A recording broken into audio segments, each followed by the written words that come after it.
오늘 우리에게 주시는 생명의 말씀은 민수기 28장 26절에서 31절 말씀입니다.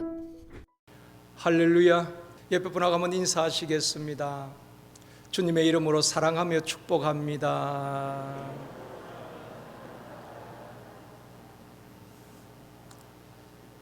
다시 한번요, 이 시간 은혜 받읍시다.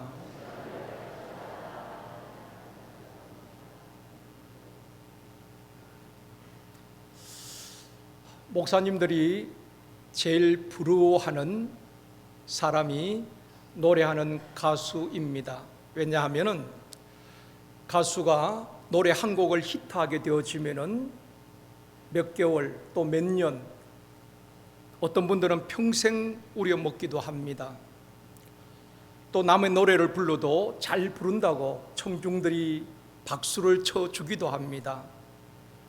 그런데 목사는 매주일 다른 본문, 다른 내용의 설교를 해야 하는 부담감이 있습니다. 또 매주일 설교를 적는 분들도 계시고 또 홈페이지 다 올라가기 때문에 재탕을 할 수도 없습니다. 바울이 데살로니가 교회 성도들에게 편지를 하면서 고마워하고 하나님 앞에 감사했던 것이 무엇인지 아셔요? 데살로니가전서 2장 13절 말씀입니다. 같이 읽겠습니다. 이러므로 우리가 하나님께 끊임없이 감사함은 너희가 우리에게 들은 바 하나님의 말씀을 받을 때에 사람의 말로 받지 아니하고 하나님의 말씀으로 받음이니 진실로 그러하도다. 이 말씀이 또한 너희 믿는 자 가운데에서 역사하느니라.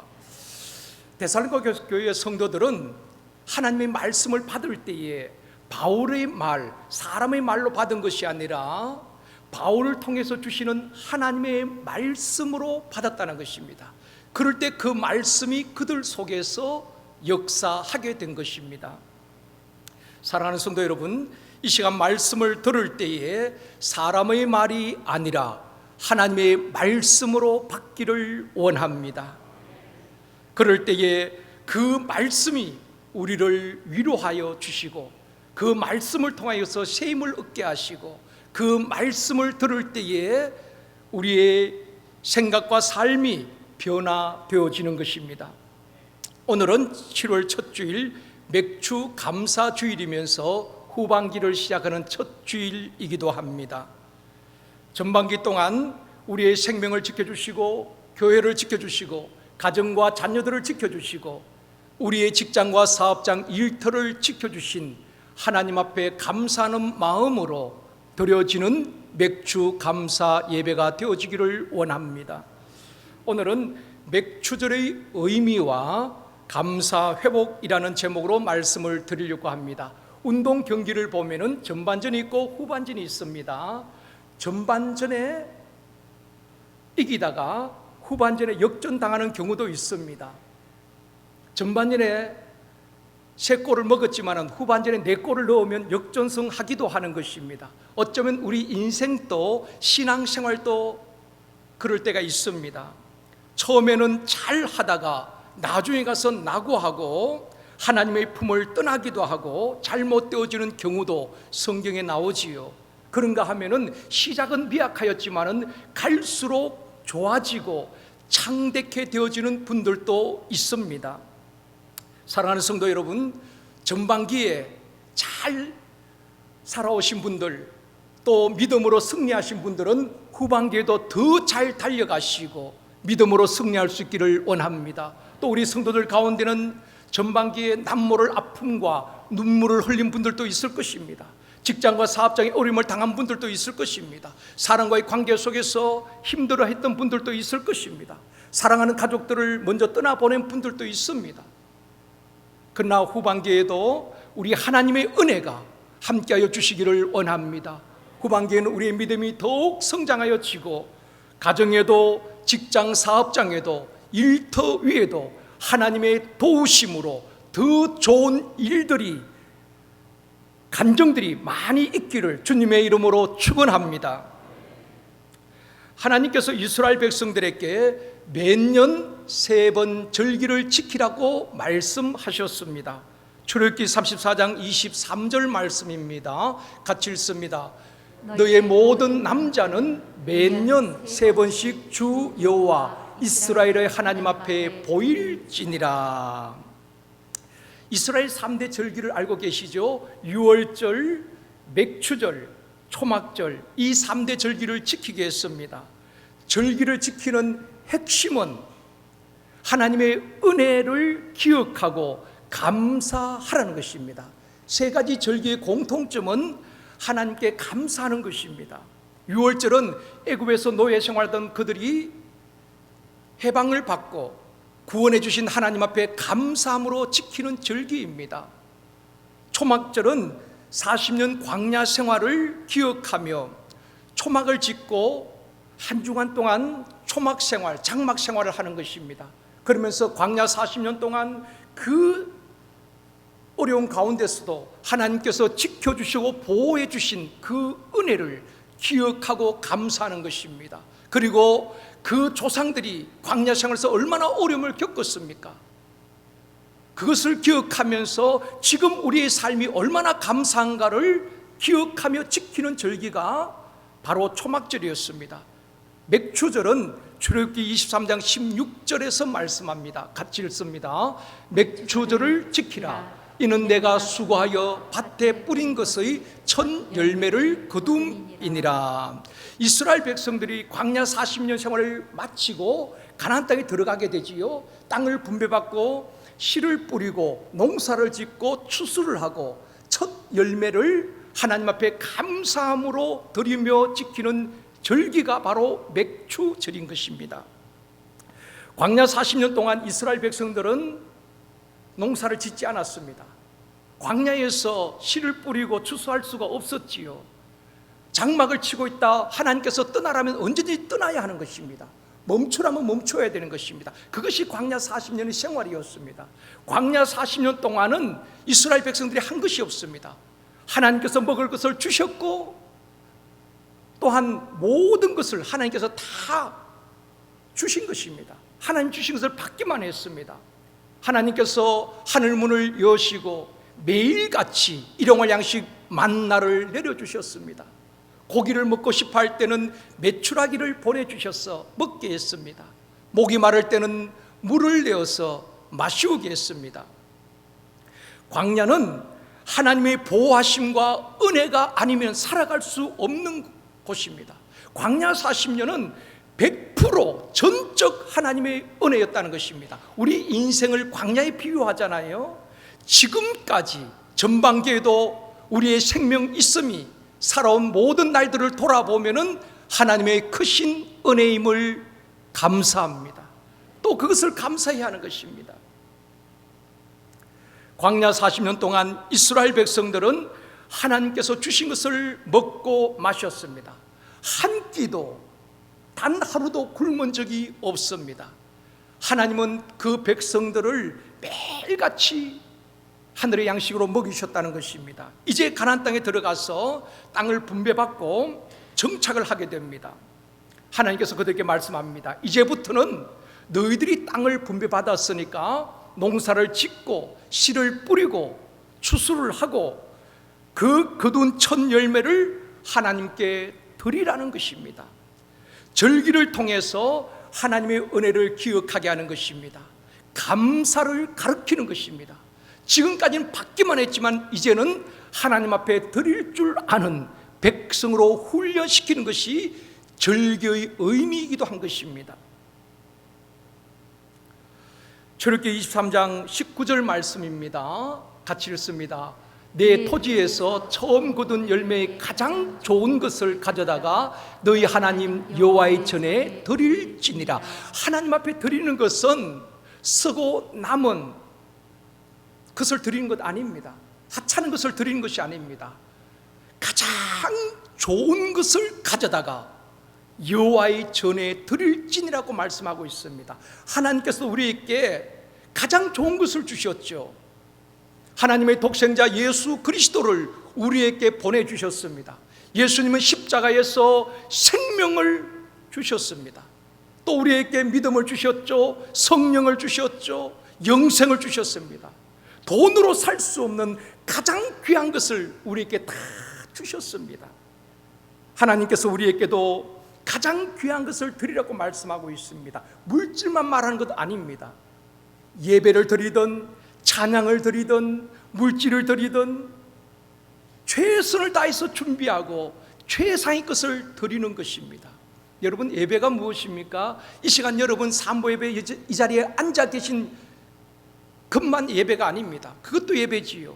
우리 성도들 가운데 가까이서 오신 분들도 계시지만은 멀리 용인에서, 수지에서, 분당에서, 하남에서, 인천에서, 김포에서, 광명에서, 평촌에서, 안양에서 멀리서 오시는 분들 모든 과정이 하나님 앞에 드려지는 예배인 것입니다. 토요일날 예물을 준비하고 아침 일찍 일어나셔서 출발해서 오는 모든 과정이 하나님 앞에 드려지는 것입니다. 하나님께서 기쁘게 받으실 줄 믿습니다. 그래서 우리가 최선을 다해서 준비하고 최상의 것을 하나님 앞에 올려드리라는 것입니다. 맥추절을 지키라는 것은 지금까지는 하나님 주신 것을 이스라엘 백성들이 다 받기만 했습니다. 그런데 이제부터는 하나님께 드리라는 것입니다. 받은 은혜를 감사하고 주실 은혜를 믿음으로 바라보면서 하나님 앞에 드리라는 것입니다. 우리 예수님께서도 주는 것이 받는 것보다 복이 있다고 말씀하셨습니다. 사랑하는 성도 여러분, 후반기에는 영적으로, 경제적으로 도움을 받고 꾸고 빌리는 인생이 아니라 주변 사람들에게 복음을 전하고 예수 그리스도의 사랑을 베풀 수 있기를 원합니다. 받는 인생에서 나누어주고 베풀고 어려운 사람들을 돌아보고 돌보는 그런 삶을 살아가는 저와 여러분이 되어지기를 주님의 이름으로 축원합니다. 오늘 본문에 보면은 77절 처음 익은 열매를 드리는 날에 이렇게 시작이 됩니다. 77절은 맥추절을 말하는 것입니다. 여러분이 성경 읽다 보면은 77절, 맥추절, 초실절, 오순절 여러 절기가 나옵니다. 맥추절을 다른 말로 77절이라고 합니다. 또 다른 말로 오순절이라고도 말합니다. 또 다른 말로 초실절이라고도 말합니다. 꼭 같은 말입니다. 그러면 맥추절을 어떻게 지켜야 하는가? 구약의 맥추절과 이 시대를 살아가는 우리들이 어떻게 이 절기를 지켜야 되는가? 첫 번째는 성회로 모이라고 말씀을 하셨습니다. 오늘 본문 앞부분에 보면 6월절 절기를 지키는 것에 대해서 말씀을 하고 있습니다. 6월절 절기를 지킬 때도 성회로 모이라고 말씀을 하셨습니다. 민수기 28장 25절 말씀입니다. 같이 읽습니다. 일곱째 날에는 성회로 모일 것이요 아무 일도 하지 말 것이니라. 그 다음에 오늘 본문에 이어집니다. 맥추절 77절에도 모이라고 말씀하고 있습니다. 오늘 본문 26절 말씀입니다. 같이 읽겠습니다.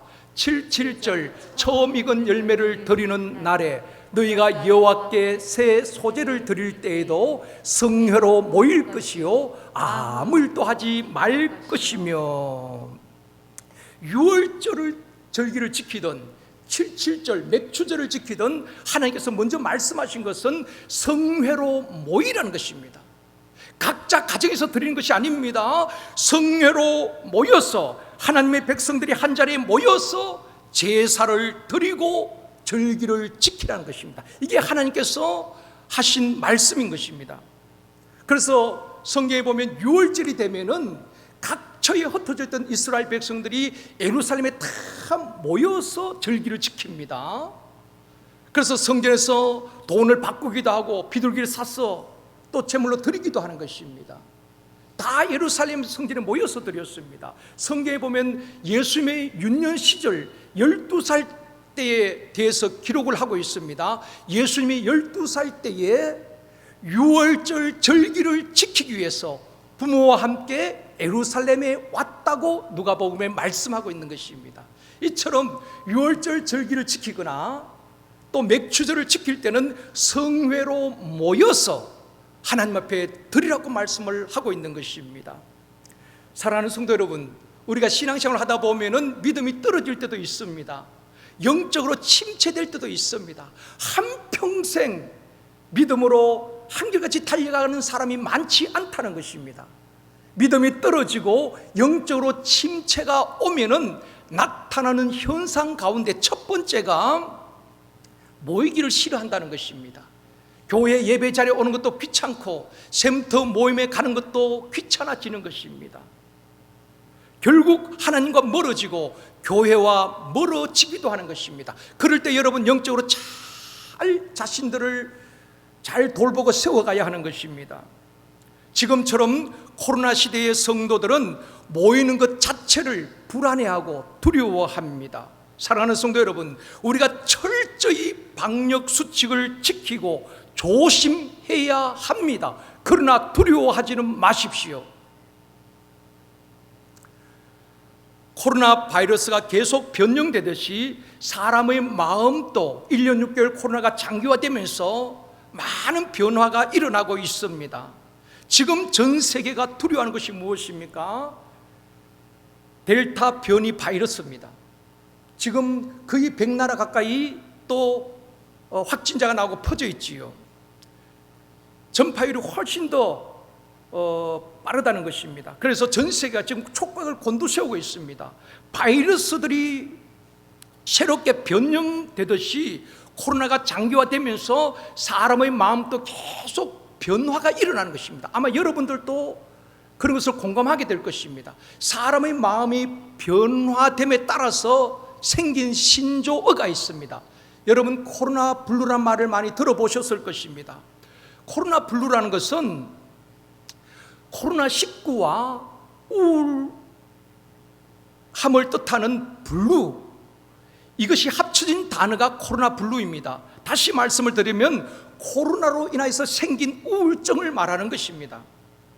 사회적 거리두기로 인하여서 가족들도 마음껏 만날 수가 없습니다. 자제해야 되는 것입니다. 또 성도들과 이웃들과도 만나지 못하니까 정신적으로 사회적으로 사람들이 다 고립감을 느끼는 것입니다. 외로움을 느끼는 것입니다.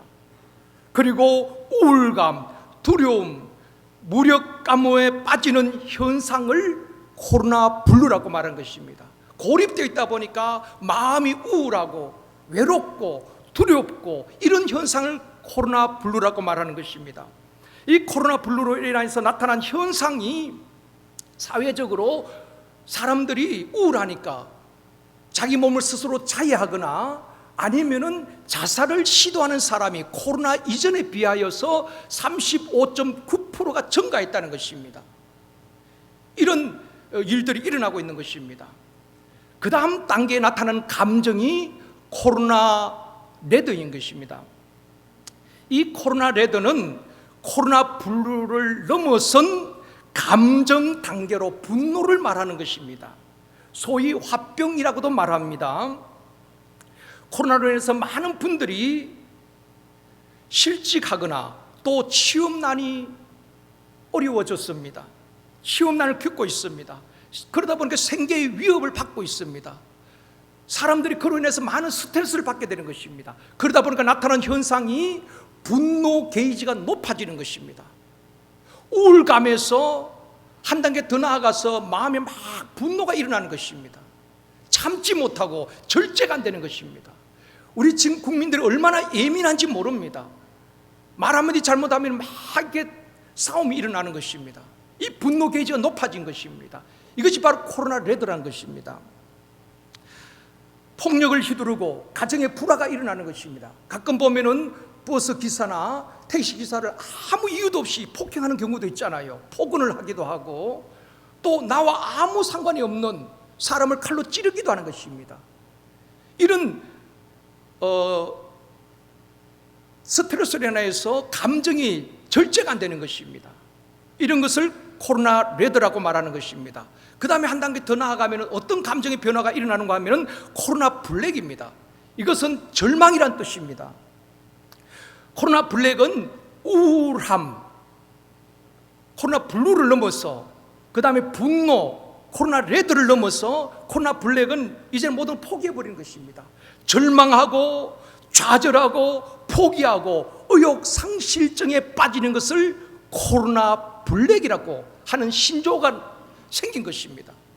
그러니까 사람들이 견디다 너무 힘드니까 이제는 포기해버리는 것입니다. 젊은 사람도, 모든 사람들이 취업도 포기해버리고 결혼도 포기해버리고 의욕을 잃어버렸다 이 말입니다. 이런 현상들이 일어나는 것입니다. 한마디로 말하면 코로나 블랙은 앞이 캄캄하다는 것입니다. 이런 상황 속에서 또 한 걸음 더 나아가서 상상 코로나병을 많은 국민들이 앓고 있다는 것입니다. 이 상상 코로나병은 마음의 병을 말하는 것입니다. 그야말로 상상하는 병이라는 것입니다. 실제로 코로나 걸리지 않았음에도 불구하고 코로나 걸릴까 봐 두려워하고 염려하고 그 두려움에 사로잡혀 있는 것입니다. 두통이나 발열, 콧물이나 감기 증상이 있으면은 혹시 내가 코로나 걸린 것 아닌가? 코로나 걸리지 않았음에도 불구하고 사람마다 그런 두려움을 느낀다는 것입니다. 그것이 상상 코로나 병이라는 신종병인 것입니다. 또 여러분, 전철이나 버스를 타고 대중교통을 이용하다가 옆 사람이 재채기를 하거나 그러면은 모든 사람이 따가운 시선으로 그를 쳐다봅니다. 저 사람 코로나가 아니야? 그런 경험들도 있으시죠. 이처럼 사람들이 아주 예민하게 반응하는 것을 상상 코로나 병이라고 말하는 것입니다. 이런 현상들이 코로나가 장기화되면서 많은 국민들이 앓고 있는 것입니다. 코로나가 변이 되듯이 우리의 마음도 계속해서 변이가 되는 것입니다. 코로나 블루에서 코로나 레드로, 코로나 레드에서 코로나 블랙으로, 또 모든 사람을 의심하게 되는 예민한 상상 코로나병을 온 국민이 앓고 있는 것입니다. 이런 상황에서 많은 분들이 감사를 잃어버린 것입니다. 너무 예민하니까 우울증에 시달리고 분노하고 또 절망하고 의욕상실증에 빠진 사람들이 얼마나 많은지 모릅니다. 그런데 성경은 뭐라고 말씀합니까? 히브리서 10장 24절 25절 말씀 같이 읽습니다. 서로 돌아보아 사랑과 선행을 격려하여며 모이기를 피하는 어떤 사람들의 습관과 같이 하지 말고. 여러분, 우리 그리스도인들은 사회적인 현상이 아니라 하나님의 말씀이 우리의 삶의 기준이 되어줘야 하는 것입니다. 우리가 믿는 하나님이 전능하신 하나님이십니다. 시대마다 전염병도 있었습니다. 더 힘든 시대들이 있었습니다. 그럴 때 우리 신앙의 선배들은 그 어려운 상황 속에서도 믿음을 지켰습니다. 성경이 그렇게 말씀합니다. 서로 돌아보라고 말하고 있습니다.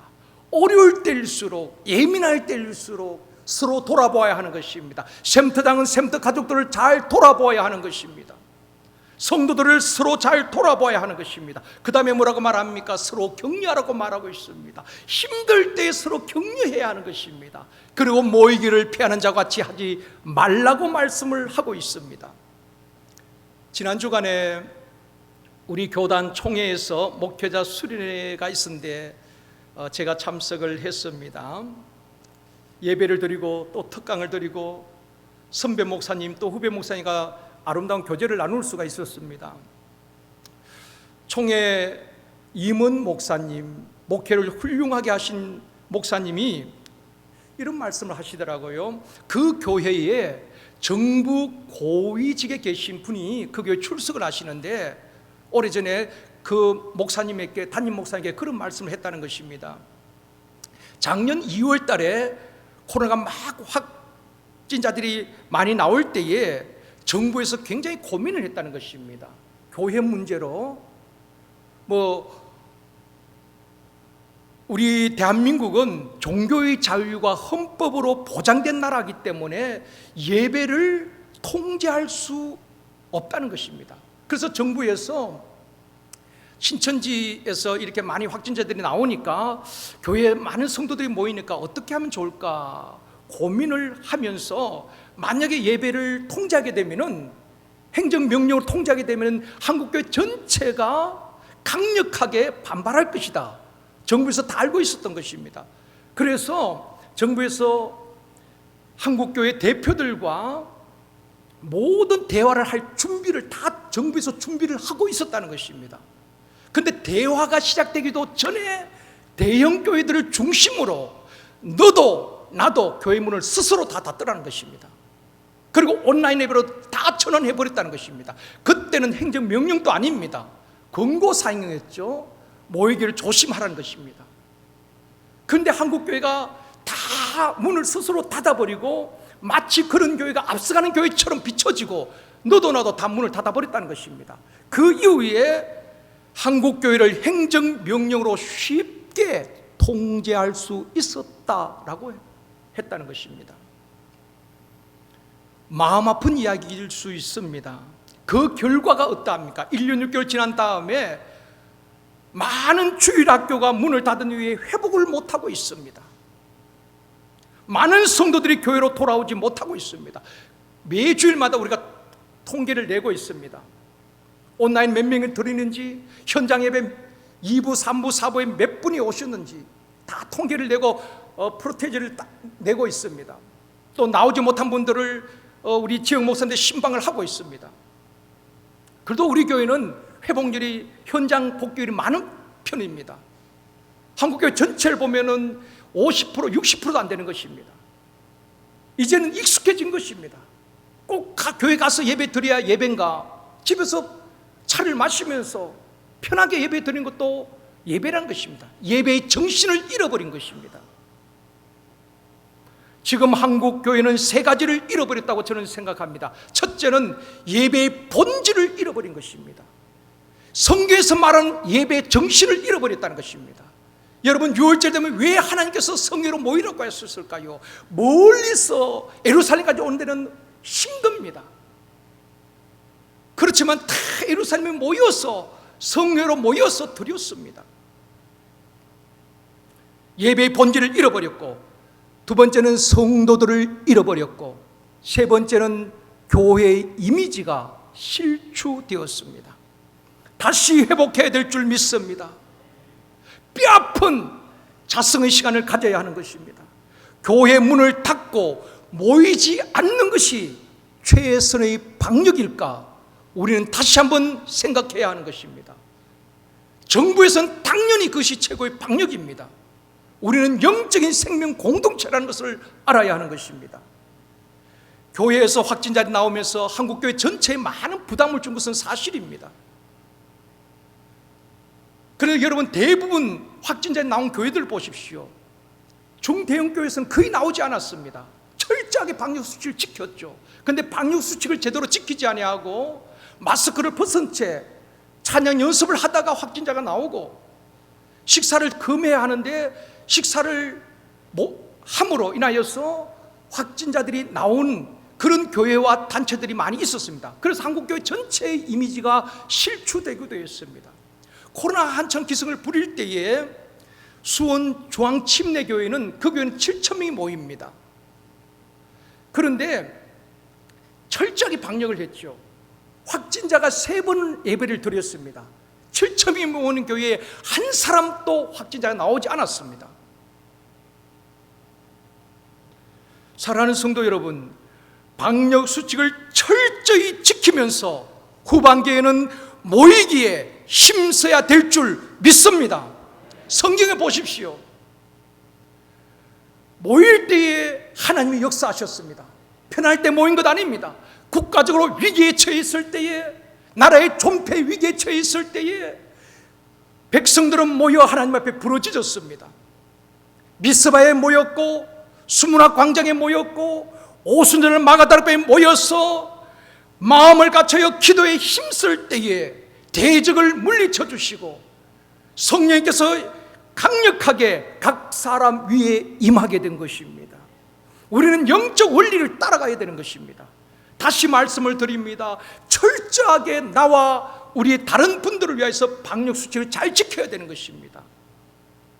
그러면서도 우리가 예배의 정신이 회복되어져야 되는 것입니다. 사도행전 2장 46절 47절 말씀입니다. 이번 주간 암송 말씀입니다. 같이 읽습니다. 날마다 마음을 같이하여 성전에 모이기를 힘쓰고 집에서 떡을 떼며 기쁨과 순전한 마음으로 음식을 먹고 하나님을 찬미하며 또 온 백성에게 칭송을 받으니 주께서 구원받는 사람을 날마다 더하게 하시니라. 초대교회는 환난과 핍박이 있었지요. 예수 믿는다고 얼마나 사회적으로 불이익을 당했습니까? 그런데 그들은 날마다 성전에 모이기를 힘썼습니다. 주중에는 소그룹으로 샘터 모임을 하면서 떡을 떼며 서로 돌보고 서로 격려하고 서로 세웠다는 것입니다. 그러자 어떤 일이 일어납니까? 온 백성으로부터 칭송을 받게 되는 것입니다. 서로 유무상통하면서 정말 예수 믿는 사람은 뭔가 달라. 그럴 때 주께서 구원받는 사람을 날마다 더하게 하여 주셨다고 말씀하고 있습니다. 소그룹 샘터가 회복되어져야 됩니다. 대면으로 할 수 없다면 비대면으로도 온라인으로도 할 수 있습니다. 어제 어떤 권사님이 제게 전화를 주셨어요. 목사님 죄송해요. 그동안 샘터 예배도 제대로 드리지 못하고 주일 예배도 제대로 나가지 못하다 보니까 제 믿음이 많이 떨어졌습니다. 이번 주부터 꼭 교회 나갈게요. 그런 말씀을 하셨습니다. 우리 교회를 포함한 한국교회는 하나님 앞에 다시 한번 회개하며 부르짖어야 할 때입니다. 예배의 본질을 회복하고 잃어버린 성도를 찾고 실추된 교회의 이미지를 초대교회같이 온 백성들께 칭송받는 교회로 거듭나야 될 줄 믿습니다. 우리가 노력해야 하는 것입니다. 주변 분들을 잘 더 섬겨야 되는 것입니다. 다시 한번 모이게 힘쓰며 하나님의 임재와 역사심을 경험하는 교회와 성도님들이 되시길 주님의 이름으로 축원합니다. 두 번째로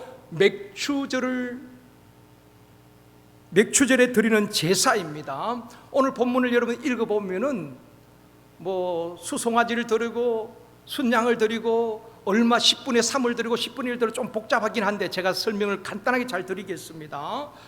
오늘 본문의 맥추절을 지킬 때에 두 가지 제사를 드리는데 하나는 번제고 하나는 소제입니다. 번제는 무엇인가? 27절 말씀입니다. 같이 읽습니다.